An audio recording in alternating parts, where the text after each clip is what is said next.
and welcome again to the GDFL footy show. It's grand final day and boy are we excited. 18 rounds of footy and the last 3 weeks of finals footy, and it all comes down to the big occasion, the big dance on this afternoon. Yep, grand final between the North Geelong Magpies and the Belpost Hill Panthers.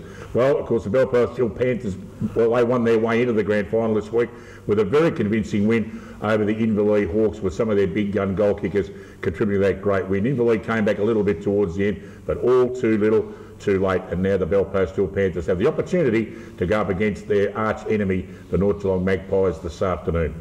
Hello, I'm Dick Philpott, and once again I've assembled some of the biggest names and brains in country football to eradicate, adjudicate, communicate, and definitely not procrastinate. And of course the boys that really don't need much introduction, but they're all excited, they're all dressed in their gear like the big fella. I know guesses where he's barracking for this afternoon, but of course the man from Werribee, Grubby Cations. G'day mate, and who are you barracking for? G'day Dick, and g'day viewers. What does it look like, you imbecile? What sort of a jump is this? Don't sit like a sloth either. No, I'm sitting like this because the cup's in between us and I can't see your big fat head. But I tell you, before you go any further, yeah, what is it? I want to pay tribute to Mark McDowell and his Hawks. They come from, what, third or second last year. An absolutely fantastic effort. They weren't quite good enough. The two best sides have made it. But to Mark and all his team out at Inverleigh, great effort for the year. Yeah, I couldn't agree more. Great effort by Mark McDowell and great effort by the Inverleigh Hawks, because they haven't had much premiership success over the years, so it was great indeed. And the man who, of course, we know him best for the Colts segment, Alex Tigani. G'day, mate. G'day, Dick. There's plenty of Colts to talk about later in the program, but it's the big dance senior-wise. 12 teams have become 2, and I wore the Belpost Hill jumper on this edition last year. That jinxed them, so I'm playing it cool this year, Dick. Yeah, good on you. No worries about that. Well, as we said, was the preliminary final last weekend with Belpost Hill the victors over the Inverleigh Hawks, and Grubby Cations caught up with Brett Gugich, the coach of the Panthers. We're here at St Albans. Last week I interviewed the first coach through to the 2014 grand final. Today we have the second coach through to the grand final. Gurge, a great effort. It looked easy on the scoreboard, probably canned it a little bit in the finish, but your pressure in the first half, they just couldn't come to terms with it. But before we go on with that, we'd have to pay tribute to Mark McDowell and his boys from coming from second or third last to get where they got to today. Oh, definitely really good side, and beat us, and they beat North Geelong early in the year too. So got some really good players, and the keys in this comp and other comps probably is to keep everyone together. I suppose that's probably why we've sort of been okay for a while, is that we've been able to keep some players together. So obviously their challenge now is to keep that group together and add a couple to it, and keep improving. Now I interviewed Doggy Ryan, and he said that the best coach going around in the GDFL by a mile was you. You're going to return the compliment, or you're going to play ducks and drakes like I reckon he was? No, he won they won the premiership last year, so you'd probably have to say Doggy Ryan would be, but it's hard to say. He's obviously a very good coach and well respected, so I'm not sure whether how to rate that. You know, I've never really gone over to their huddle because I'm at my huddle. So, and I don't know what he does back at his club, but obviously it's pretty good because they're a pretty good side, and you know they're going for back-to-back premierships. Well, I suppose 7 grand finals in a row is not a bad effort from yourself as well. Just looking out here today. Again, aside from maybe Stephen McLeod early, it was another very, very even effort. There wasn't any superstars, but you just play like that Belpost Hill team that plays like that every week. Yeah, well, that's it, and we are a pretty even team, I suppose, and you've got to be pretty consistent across the board. And yeah, we're happy obviously with the way the guys went and played like a team, and everyone plays at a high level. Where we're a pretty good side, hard to beat. The big fella, Ren Lovett, and the other bloke I saw with a big bandage, Timmy Barton. They were limping a little bit. Was that just tiredness and the hardness of the ground, you reckon? Yeah, I suppose. It's good, definitely good.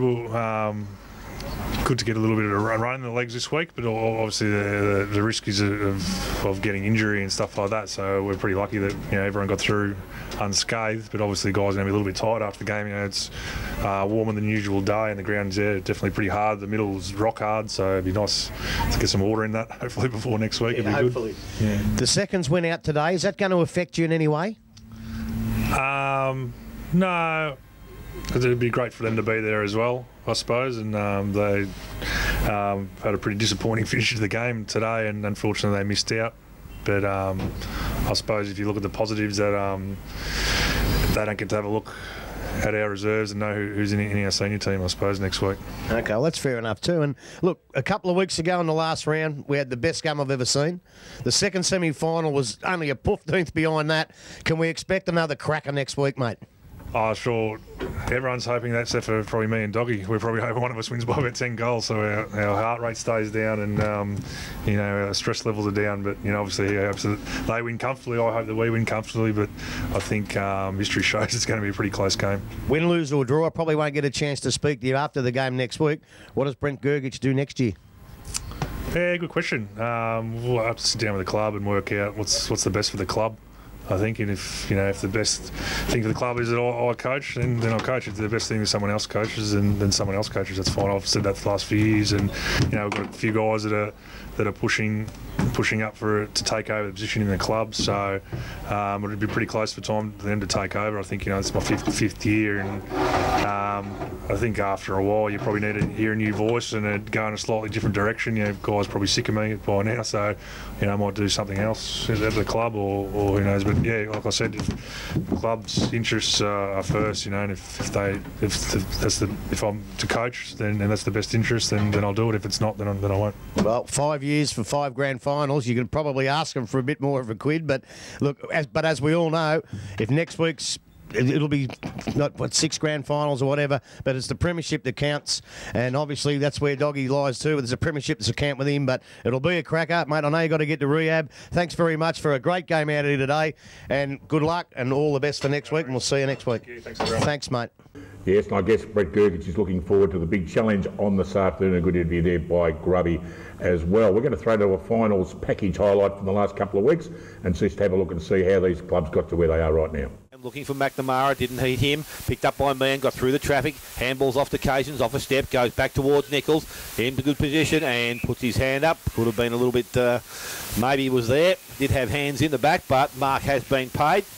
I reckon that's probably pretty close to right. Because he's a good kick. He is a good kick. I'm not saying that. So I'm 45 metres out. Nichols comes in, kicks it goal. Nice looking kick. Umpire goes across, but he says that's okay.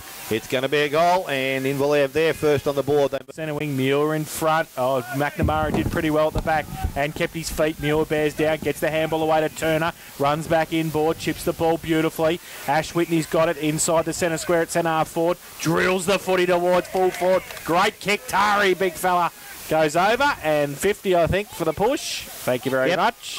Welcome back, and of course we're now going to take a quick break, and when we come back we've got the 2 captains of the 2 competing clubs this afternoon. Joel Page from the Belpost Hill Panthers, and of course Derek Fitzsimmons, the captain of the North Geelong Magpies. Back after this.